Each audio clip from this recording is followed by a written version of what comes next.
ક્ષસ્વ ભારત એવું કહ્યું ભગવાન કે માત્રા સ્પર્શાહ એટલે ઇન્દ્રિયો જે છે એ વિષયોના સંપર્કમાં જ્યારે આવે છે ત્યારે એ સુખ અને દુઃખને પ્રદાન કરવા વાળી ઇન્દ્રિયો થાય છે.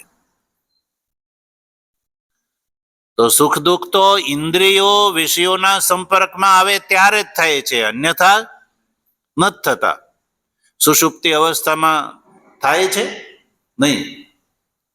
તો સુષુપ્તિ અવસ્થામાં નથી થતા, કોઈને દુઃખો નથી થતા, દુઃખનો અનુભવ કોઈને નથી થતો. પણ જાગ્રતમાં આવે, સ્વપ્નમાં થઈ જાય છે, સંપર્કમાં આવે છે. તો ઇન્દ્રિયોનો વિષયોની સાથેનો સંપર્ક છે એ નિત્ય છે કે અનિત્ય છે? અનિત્ય છે, હંમેશા નથી. તો અનિત્ય જે છે એટલે એ આગમાં પાઈ છે, આવે છે અને જાય છે.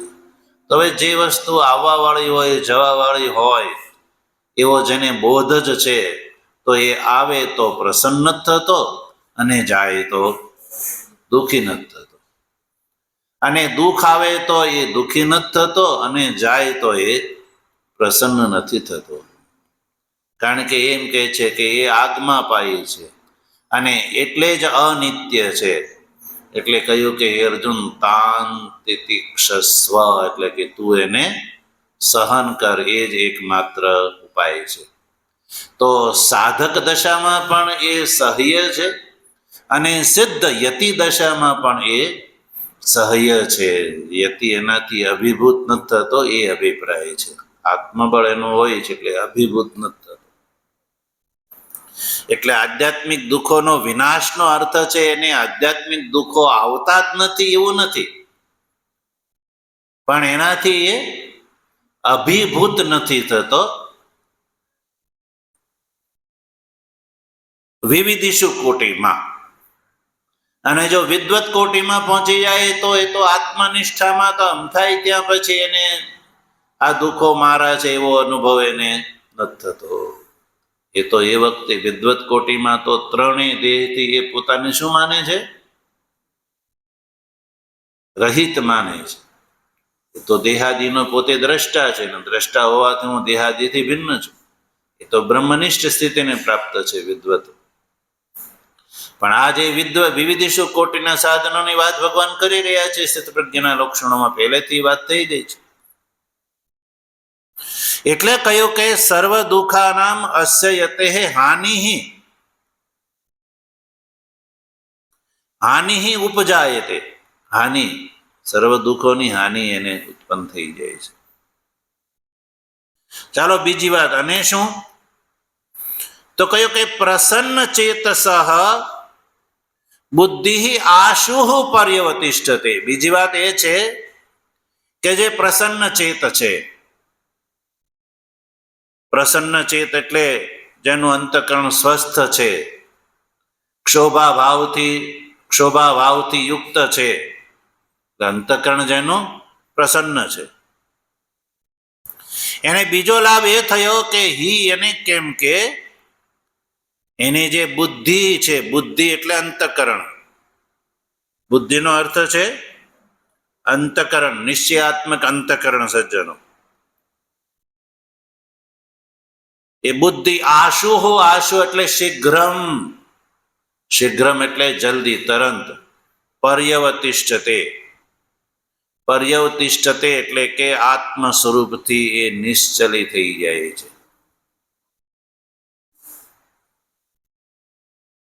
જો આમાં બે વસ્તુ હોય, પ્રસન્ન ચેતસઃ, એમાં ચિત્ત શબ્દનો પ્રયોગ છે. પ્રસન્ન ચેતસ એટલે પ્રસન્ન ચિત્ત. એનો પ્રસન્ન ચિત્ત એવો શબ્દ પણ બનાવી શકાય અને પ્રસન્ન ચેતસ એવો પણ શબ્દ બનાવી શકાય, બે શબ્દ બનાવી શકાય. પ્રસન્ન ચેતસનો પર્યાયવાચી શબ્દ બનાવો તો પ્રસન્ન ચિત્ત, એટલે કે જેનું ચિત્ત પ્રસન્ન છે એવો વ્યક્તિને કહેવામાં આવે પ્રસન્ન ચિત્ત. તો પ્રસન્ન ચિત્તની બુદ્ધિ આશુ એટલે જલ્દી જલ્દી જે છે એ પર્યવતિષ્ઠ થઈ જાય છે. તો ચિત્ત અને બુદ્ધિ જુદા જુદા છે? આવો પ્રશ્ન ઉભો થાય. પ્રસન્ન ચિત્તની બુદ્ધિ, ભગવાનના કથનથી અહીં શું થાય છે કે જે પ્રસન્ન ચિત્ત છે એની બુદ્ધિ જલ્દી પર્યવતિષ્ઠ થઈ જાય છે. તો ચિત્તમાં અને બુદ્ધિમાં કઈ જુદો જુદો ફેર હશે? તો જો પ્રસન્ન ચિત્તમાં જે ચેતઃ શબ્દનો અર્થ છે ને, એનો અર્થ લેવાનો સંશયાત્મક, સંશયાત્મક બુદ્ધિ. અને જે બુદ્ધિ શબ્દનો ભગવાને ખુદ પ્રયોગ કર્યો છે એનો અર્થ છે નિશ્ચયાત્મક. પ્રસન્ન ચેત, એમાં ચિત્ત શબ્દનો અર્થ છે સંશયાત્મક કોટી, અંતકરણની સંશયાત્મક કોટી, અને બુદ્ધિનો અર્થ છે અંતકરણની નિશ્ચયાત્મક કોટી. કોટી એટલે સ્થિતિ, નિશ્ચયાત્મક સ્થિતિ અને સંશયાત્મક સ્થિતિ. તો પ્રસન્ન ચિત્ત જે છે એટલે જેની સંશયાત્મક કોટી જેની નથી, પ્રસન્ન છે. હવે એની બુદ્ધિ, બુદ્ધિ એટલે નિશ્ચયાત્મક, નિશ્ચયાત્મક બુદ્ધિ છે એ આશુ, આશુ એટલે જલ્દી, તરત, પર્યવતિષ્ઠતે. પ્રસન્ન ચિત્ત જે અધિકારી છે, જેનો અંતકરણ સ્વસ્થ છે, એની બુદ્ધિ જલ્દી જલ્દી પર્યવતિષ્ઠ થઈ જાય છે. તો બુદ્ધિની પર્યવતિષ્ઠા શું હશે? તો જો ભાષ્યકાર અર્થ કરે છે, પર્યવતિષ્ઠતિનો અર્થ કરે છે આકાશમ ઇવ પરિસમંતાદ અવતિષ્ઠતે. એ પર્યવતિષ્ઠતે શ્લોકમાં જે પર્યવતિષ્ઠતે જે ક્રિયા છે ને એનો અર્થ છે આકાશમ ઇવ પરિસમંતાદ અવતિષ્ઠતે. મળ્યું? તો પરી છે ને એ ઉપસર્ગ છે. પરી અને અવ બે ઉપસર્ગ છે. તિષ્ઠતે મૂળ ક્રિયા છે, તિષ્ઠતે મૂળ ક્રિયા છે, ધાતુનું રૂપ છે તિષ્ઠતે. પણ એ તિષ્ઠતેની પૂર્વમાં પરી અને અવ આ બે ઉપસર્ગ લાગી ગયા તો શબ્દ થઈ ગયો પર્યવતિષ્ઠતે. તો પરી ઉપસર્ગનો અર્થ છે સમંતાદ, એટલે ચારે બાજુથી, સર્વથા. પરી શબ્દનો અર્થ છે સર્વથા. અવતિષ્ઠતે એટલે આત્માની અંદર સ્થિતિ. પરી એટલે ચારે બાજુથી, ચારે બાજુથી, ક્યાંયથી પણ કોઈ કમી નહીં. કેવી રીતે ચારે બાજુથી? તો કયું આકાશમ ઇવ, એ દ્રષ્ટાંત છે. આકાશમ ઇવ, આકાશ જે છે એ કોઈ એક જગ્યાએ છે કે ચારે બાજુ બધી જગ્યાએ ફેલાયેલું છે? પરિસમંતા સમસ્ત બધી જગ્યાએ આકાશ જેમ ફેલાયેલું છે એવી રીતે આકાશની જેમ આ જે જ્ઞાનીની બુદ્ધિ જે છે એ પણ પર્યવતિષ્ઠતે. તો આકાશની જેમ ફેલાઈ જાય છે એવો અર્થ નથી. આકાશની અંદર બે ગુણ, એક નિશ્ચલી ગુણ અને એક વિસ્તૃત ગુણ. આકાશ બધી જગ્યાએ ફેલાયેલું છે એટલે વ્યાપક છે. પછી બીજો ગુણ છે આકાશની અંદર નિશ્ચલત્વ.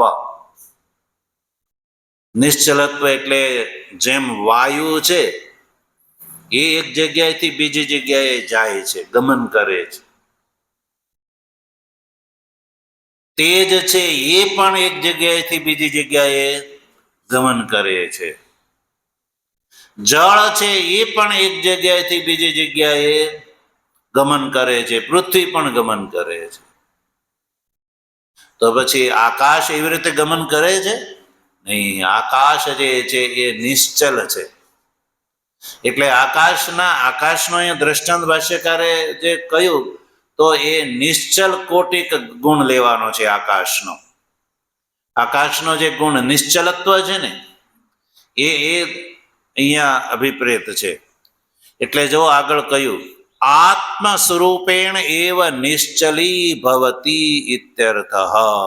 અભિપ્રાય છે તે જ્ઞાનીની બુદ્ધિ જલ્દી જલ્દી પર્યવતિષ્ઠ થઈ જાય છે, એટલે કે આત્મ સ્વરૂપથી જે વિવિધિષુ સંન્યાસી છે એ આત્મ સ્વરૂપથી નિશ્ચલ થઈ જાય છે. આત્મ સ્વરૂપમાં એની સ્થિતિ નિશ્ચલ થઈ જાય છે, એનાથી એ ડગતો નથી. એટલે કે જલ્દી જલ્દી આત્મ સ્વરૂપ સ્થિતિ પ્રાપ્ત થઈ જાય છે.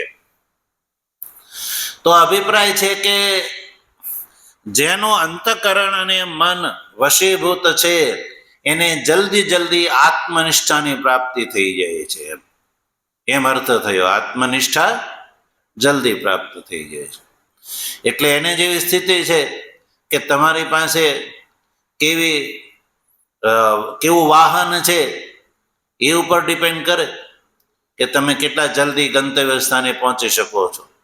ચાલીને જાઓ તો વધારે વાર લાગે, અને કોઈ વાહન પકડો તો વાહન એ તમારું પોતાનું હોય, એમાં પણ જે તારતમ્ય હોય છે. વધારે ને વધારે સ્પીડનું વાહન હોય તો એમાં જલ્દી પહોંચી શકાય, યા તો તમે ઝડપી ચલાવો તો જલ્દી પહોંચી શકાય. એવી રીતે જે વિવિધિષુ સંન્યાસી જે સાધન પરાયણ છે, એ સાધન પરાયણ વિવિધિષુ સંન્યાસી જે છે એ જ્યારે આ પ્રસન્ન ચિત્ત કોટીમાં પહોંચે છે ત્યારે આત્મ સ્વરૂપ જે પ્રાપ્ત આત્માની અંદર નિષ્ઠામાં એને વાર લાગતી નથી. આત્મ સ્વરૂપથી એ નિશ્ચલી ભાવને પ્રાપ્ત કરી લે છે. એટલે આત્મનિષ્ઠાને એ જલ્દી જલ્દી પ્રાપ્ત કરી લે છે સજ્જનો, એ અભિપ્રાય છે.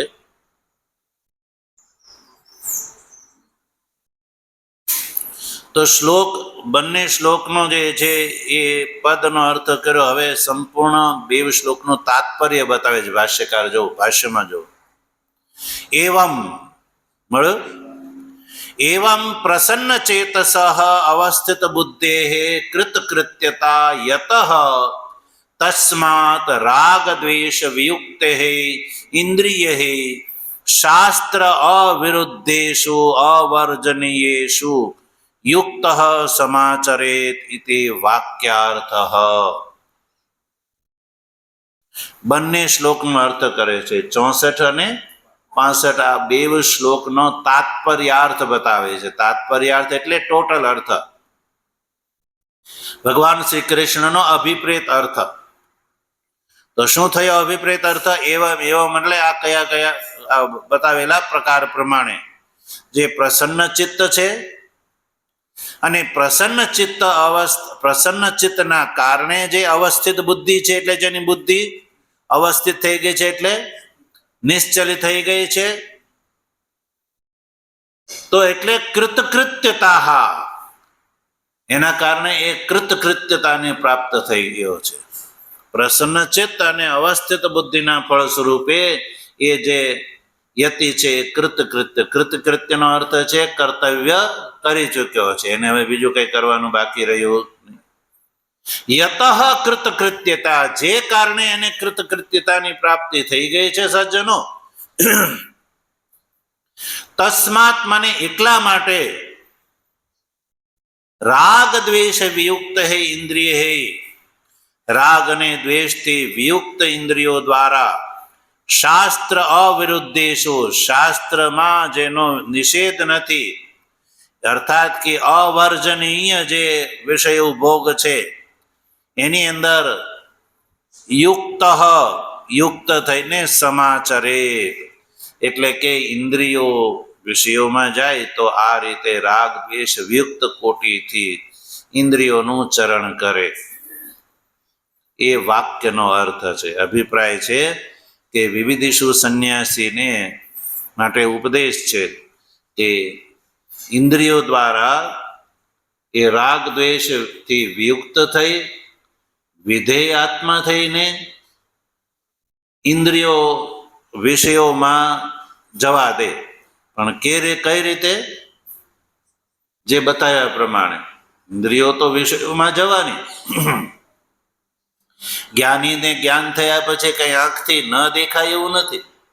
કાનથી ન સંભળાય એવું નથી, એ બધું થાય જ, પણ અભિપ્રાય એ છે કે એની પ્રવૃત્તિ રાગ દ્વેષથી વિયુક્ત ઇન્દ્રિયોની પ્રવૃત્તિ શેમાં, કેવા વિષયોની અંદર? શાસ્ત્ર અવિરુદ્ધેષુ, શાસ્ત્રમાં જેનો નિષેધ નથી. તો શાસ્ત્ર અવિરુદ્ધ અર્થાત કે અવર્જનીય, જેનું વર્જન નથી, નિષેધ નથી, એવા વિષયોની અંદર વિચરણ કરતા કરતા જ્યારે ક્ષોભનો અભાવ કોટી આવે અને એ દ્વારા પ્રસન્ન ચિત્ત થતા સર્વ દુઃખોની હાનિ, અને એ દ્વારા પ્રસન્ન ચિત્તની બુદ્ધિ જે છે એ આત્મ સ્વરૂપની અંદર પર્યવતિષ્ઠ થઈ જાય છે, નિશ્ચલ થઈ જાય છે. એટલે આ પ્રમાણે વિવિધિષુ સંન્યાસી કરે, યુક્ત સમાચરેત, યુક્ત થઈને સમાચરેત એટલે આસિત, વર્તેત એટલે જે પેલે અર્જુને પૂછ્યું હતું ને, કિમાસીત વ્રજેત કિમ, એ સ્થિત પ્રજ્ઞ જે છે એ કઈ રીતે એનો વ્યવહાર છે, તો આ પુત્રનો સ્થિત પ્રજ્ઞનો વ્યવહાર છે એ ઉત્તર થયો.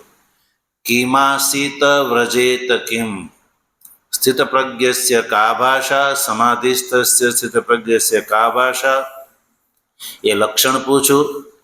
પછી સ્થિતથી કિમ પ્રભાષેત, કિમાસીત વ્રજેત કિમ, કેમ બોલે છે, કેમ બેસે છે અને કેમ ચાલે છે. તો એની સ્થિતિ અહીંયા આ શ્લોકમાં ભગવાને બતાવી છે. આસિત એટલે આ રીતે એ વ્યવહાર કરે છે. સ્થિત પ્રજ્ઞાનો વ્યવહાર આવો હોય છે, એટલે એના અંતઃકરણની અંદર ક્ષોભ થતો નથી, એ કોટી બતાવી. હવે આગળના શ્લોકમાં આ જે પ્રસન્નતા છે એની ભગવાન સ્તુતિ કરે છે, પ્રસન્નતાની. ઓમ વસુદેવ સુતમ દેવમ કંસચાણોરમર્દનમ દેવકી પરમાનંદમ કૃષ્ણમ વંદે જગદ્ગુરુ.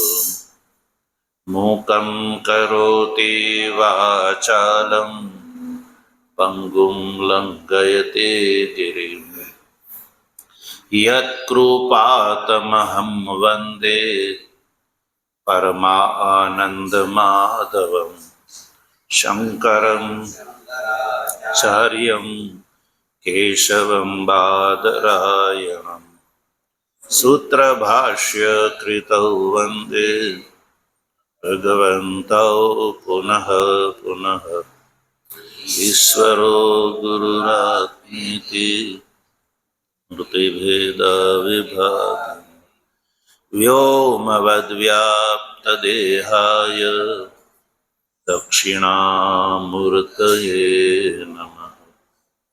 ઓમ શાંતિ શાંતિ શાંતિ.